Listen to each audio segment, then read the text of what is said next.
ಚಿಕ್ಕಬಳ್ಳಾಪುರ ನಗರದ 7ನೇ ವಾರ್ಡಿನ ಗಂಗನಮಿದ್ದೆ ಗ್ರಾಮದಲ್ಲಿ ನಿರ್ಮಾಣವಾಗಿರುವ ಗಂಗಮ್ಮ ದೇವಿ ದೇವಾಲಯದಲ್ಲಿ ಇಂದು ಕುಂಭಾಭಿಷೇಕ ಕಾರ್ಯಕ್ರಮ ಅದ್ದೂರಿಯಾಗಿ ನೆರವೇರಿತು. ಸೋಮವಾರ ಸಂಜೆ 6 ಗಂಟೆಗೆ ಗೋಧೂಳಿ ಲಗ್ನದಲ್ಲಿ ಸ್ವಸ್ತಿ ವಾಚನ, ಗಣಪತಿ ಪೂಜೆ, ಶುದ್ಧ ಪುಣ್ಯಾಹ, ರಕ್ಷಾಬಂಧನ, ಅಂಕುರಾರ್ಪಣೆ, ಪಂಚಗವ್ಯ ಸ್ಥಾಪನ, ನವಗ್ರಹ ಪೂಜೆ, ದ್ವಾರಾರ್ಚನೆ, ಅಷ್ಟದೀಕ್ಷಾಲಂಕಾರ ಪೂಜೆ, ಹೋಮ, ಮಹಾಮಂಗಳಾರತಿ ನಡೆಸಿ ತೀರ್ಥಪ್ರಸಾದ ವಿನಿಯೋಗ ಮಾಡಲಾಯಿತು. ಮಂಗಳವಾರ ಬೆಳಿಗ್ಗೆ ಕಳಶಾರಾಧನೆ, ಜಲದಿವಾಸ, ಧಾನ್ಯ ದಿವಾಸ, ನವಗ್ರಹ ಪೂಜೆ, ಹೋಮ, ಮಹಾಮಂಗಳಾರತಿ, ತೀರ್ಥಪ್ರಸಾದ ವಿನಿಯೋಗ ನಡೆಯಿತು. ಅದೇ ದಿನ ಸಂಜೆ 6:30ಕ್ಕೆ ಗಣಪತಿ ಪೂಜೆ, ಪುಣ್ಯಾಹ, ಕಳಶಾರಾಧನೆ, ಮೂರ್ತಿ ಹೋಮ, ತತ್ರನ್ಯಾಸ ಹೋಮ, ಶಯಾದಿವಾಸ, ಪುಷ್ಪಾದಿವಾಸ, ಫಲದಿವಾಸ ಕಾರ್ಯಕ್ರಮಗಳು ಮಹಾಮಂಗಳಾರತಿ ನೆರವೇರಿಸಿ ತೀರ್ಥಪ್ರಸಾದ ವಿನಿಯೋಗ ಮಾಡಲಾಯಿತು.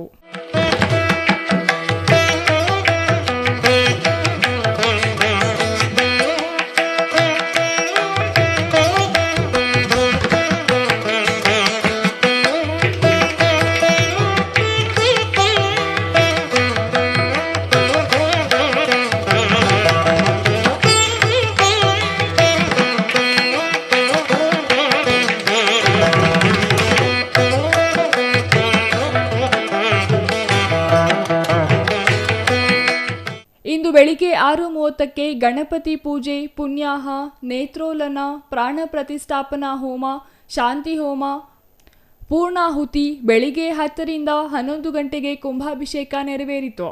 ಅಲ್ಲದೆ ಇಂದು ಮಂತ್ರಪುಷ್ಪ, ರಾಷ್ಟ್ರಾಶೀರ್ವಾದ, ಮಹಾಮಂಗಳಾರತಿ ಕಾರ್ಯಕ್ರಮಗಳು ನೆರವೇರಿಸಿ ತೀರ್ಥಪ್ರಸಾದ ವಿನಿಯೋಗ ಮಾಡಲಾಯಿತು. ಇಂದಿನ ಕುಂಭಾಭಿಷೇಕ ಕಾರ್ಯಕ್ರಮದಲ್ಲಿ ಜಿಲ್ಲಾ ಪಂಚಾಯಿತಿ ಮಾಜಿ ಸದಸ್ಯ ಪಿಎನ್ ಕೇಶವರೆಡ್ಡಿ, ನಗರಸಭೆ ಮಾಜಿ ಅಧ್ಯಕ್ಷ ಮುನಿಕೃಷ್ಣ, ನಗರಸಭೆ ಉಪಾಧ್ಯಕ್ಷ ನಾಗರಾಜ್, ರಾಮೂಸ್ ಫರ್ನಿಚರ್ ಮಾಲೀಕ ರಾಮು ಸೇರಿದಂತೆ ಹಲವರು ಭಾಗವಹಿಸಿ ದೇವಿಗೆ ವಿಶೇಷ ಪೂಜೆ ಸಲ್ಲಿಸುವ ಜೊತೆಗೆ ಪ್ರಸಾದ ಸ್ವೀಕರಿಸಿದರು.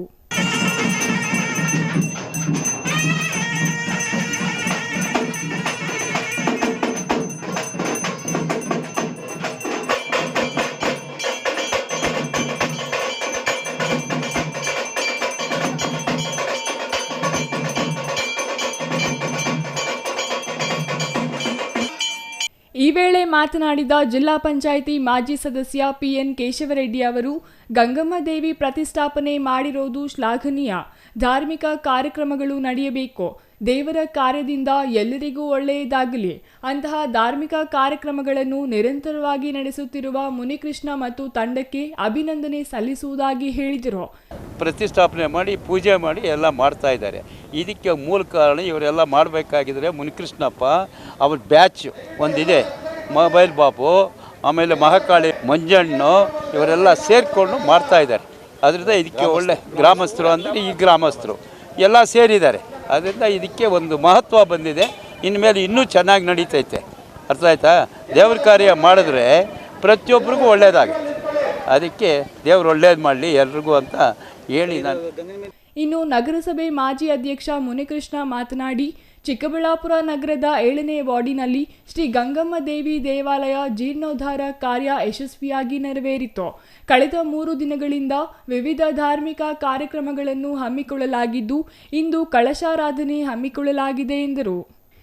ಈ ಹಿಂದೆ ಇಲ್ಲಿ ಚಿಕ್ಕ ದೇವಾಲಯ ಇತ್ತು. ಇಲ್ಲಿನ ನಿವಾಸಿಗಳು 2 ಮನೆಗಳು ದಾನ ಮಾಡಿದರು. ಹಾಗಾಗಿ ಉತ್ತಮ ದೇವಾಲಯ ನಿರ್ಮಾಣ ಸಾಧ್ಯವಾಯಿತು. ಗಂಗಮಾಂಬ ಸೇವಾಭಿವೃದ್ಧಿ ಸಂಘದಿಂದ ದೇವಾಲಯ ನಿರ್ಮಾಣ ಮಾಡಲಾಗಿದೆ. 3 ದಿನಗಳಿಂದ ಧಾರ್ಮಿಕ ಕಾರ್ಯಕ್ರಮಗಳು ನಡೆಯುತ್ತಿವೆ. ಇಂದು ಗ್ರಾಮದಲ್ಲಿ ಕಳಶ ಮೆರವಣಿಗೆ ಮಾಡಿ ಇಂದು ಕುಂಭಾಭಿಷೇಕ ಮಾಡಲಾಗಿದೆ. ಅಲ್ಲದೆ ದೇವಾಲಯಕ್ಕೆ ಬರುವ ಎಲ್ಲ ಭಕ್ತರಿಗೆ ಕಳೆದ 3 ದಿನಗಳಿಂದಲೂ ತೀರ್ಥ ಪ್ರಸಾದ ವಿನಿಯೋಗ ಮಾಡಲಾಗಿದೆ ಎಂದರು. ಎಲ್ಲ ಗ್ರಾಮಸ್ಥರಿಗೂ ನಮಸ್ಕಾರ. ಏನು ಇವತ್ತು ನಗರದಲ್ಲಿ 7ನೇ ವಾರ್ಡಲ್ಲಿ ಶ್ರೀ ಗಂಗಮಾಂಬ ದೇವಿಯ ಪೂಜೆಯನ್ನು ಹಮ್ಮಿಕೊಂಡಿದ್ವಿ. 28, 29, 30 ಏನು ಕಳಶ ಆರಾಧನೆ ಏನಂದರೆ ನಾವು ಒಂದು ವಿಮಾನ ಗೋಪುರವನ್ನು ಕಟ್ಟಿದ್ವಿ. ಮೂಲ ಚಿಕ್ಕ ದೇವಸ್ಥಾನ ಇತ್ತು ಇಲ್ಲಿ. ತದನಂತರ ಇಲ್ಲಿ ಒಂದು ಮನೆ ಇತ್ತು, ನಮ್ಮ ರಾಮಣ್ಣವ್ರದ್ದು, ಪಿಳ್ಳಣ್ಣವ್ರದ್ದು ಅಂತ. ಆ ಮನೆಗಳು ದಾನ ಮಾಡಿದ್ರು. ಆ ದಾನ ಮಾಡಿದ ನಂತರ ಈ ದೇವಸ್ಥಾನ ಎಲ್ಲರೂ ಸೇರಿ ನಮ್ಮ ಗ್ರಾಮಸ್ಥರು ಬೇರೆ ಬೇರೆ ಆಲ್ಮೋಸ್ಟ್ ಎಲ್ಲರೂ ನಮಗೆ ದಾನ ಮಾಡಿದ್ದಾರೆ. ಎಲ್ಲ ದಾನಿಗಳು ಆಮೇಲೆ ನಮ್ಮ ಜೊತೆಯಲ್ಲಿ ಎಲ್ಲ ಜನರು ನಾವು ಗಂಗಮಾಂಬ ಸೇವಾ ಅಭಿವೃದ್ಧಿ ಸಂಘ ಏನಿದೆ ನಾವು ಹತ್ರ ಒಂದು 100-120 ಜನ ಹುಡುಗರಿದ್ದೀವಿ. ಎಲ್ಲರೂ ಜೊತೆಯಲ್ಲಿ ಇದ್ದು ಈ ಕೆಲಸ ಮಾಡಿದ್ದೀವಿ. ಏನು ಈ ಕೆಲಸ ಮಾಡಿರೋದಕ್ಕೆ ಆ ತಾಯಿ ನಮ್ಮ ಪುಣ್ಯ. ಇವತ್ತು ಈ ಕಾರ್ಯಕ್ರಮ ನಡೆಸ್ಕೊಳೋದಕ್ಕೆ ನಾವು ಪುಣ್ಯ ಮಾಡಿದ್ದೀವಿ. ಆ ತಾಯಿ ಜೊತೆಯಲ್ಲಿ ನಾವು ಈ ಜನರೇಷನಲ್ಲಿ ನಾವೆಲ್ಲ ಸೇರಿ ಈ ದೇವಸ್ಥಾನವನ್ನು ಕಟ್ಟು ಈ ಗೋಪುರವನ್ನು ಮಾಡಿ ಈ ವಿಜೃಂಭಣೆಯಿಂದ ಏನು 28, 29, 30 ಇತ್ತು, ಆ ದೇವಿಗೆ ನಿನ್ನೆ ಬೆಳ್ಳಿ ಅಲಂಕಾರ ಇತ್ತು. ಈ ದಿನ ಹೂವಿನ ಅಲಂಕಾರ, ಆಮೇಲೆ ಕುಂಭಾಭಿಷೇಕ ನಡೆಯಿತು. ಎಲ್ಲ ಊರಿನ ಪ್ರಮುಖ ಬೂದಿಗಳಲ್ಲಿ ನಾವು ಕಳಶ ಮೆರವಣಿಗೆ ಮಾಡಿ ಅದಾದ ನಂತರ ಬಂದು ಮಹಾಮಂಗಳಾರತಿ ಆಗಿ ಈಗ ಜನ ಮಹಾಮಂಗಳಾರತಿ ತಗೊತಾ ಇದ್ದಾರೆ. ಅದಾದ ನಂತರ ನಮ್ಮ ಎಲ್ಲ ತಾಯಂದ್ರಿಗೂ ಅರಿಶಿನ ಕುಂಕುಮ ವ್ಯವಸ್ಥೆಯನ್ನು ಮಾಡಿದ್ದೀವಿ. ಈ ದೇವಸ್ಥಾನದಂತ ಎಲ್ಲ ತಗೊಂಡು ಊಟ ವ್ಯವಸ್ಥೆ ಇದೆ, ತೀರ್ಥ ಇದೆ, ಎಲ್ಲ ತೀರ್ಥ ಪ್ರಸಾದದ ಯೋಗ ನಾಡಿಕೊಂಡು ಆಗಲೇ ಹಿಂದೆ ನಾವು ಸುಮಾರು 3 ದಿವಸದಿಂದ ಅನ್ನ ಸಂತರ್ಪಣೆ ನಿರಂತರವಾಗಿ ಯಾವುದೇ ಕಾರಣಕ್ಕೂ ನಾವು ಇಲ್ಲಿ ನಿಲ್ಲಿಸಿಲ್ಲ, 1 ಅವರ್ ನಿಲ್ಲಿಸಿಲ್ಲ. ರಾತ್ರಿ 10 ಗಂಟೆ, ಬೆಳಗ್ಗೆ 10 ಗಂಟೆಯಿಂದ ರಾತ್ರಿ 11-12 ಗಂಟೆವರೆಗೂ ಅನ್ನ ಸಂತರ್ಪಣೆ ನಡೀತಾ ಇದೆ. ಆ ತಾಯಿ ಹೆಸರಲ್ಲಿ ಎಲ್ಲರೂ ಸೇರಿ ಈ ಅನ್ನ ಸಂತರ್ಪಣೆಯನ್ನು ಮಾಡ್ತಾ ಇದ್ದಾರೆ. ಅವ್ರಿಗೆಲ್ಲ ಒಳ್ಳೆಯದಾಗಲಿ. Ambareesh N, CTV news, Chikkaballapur.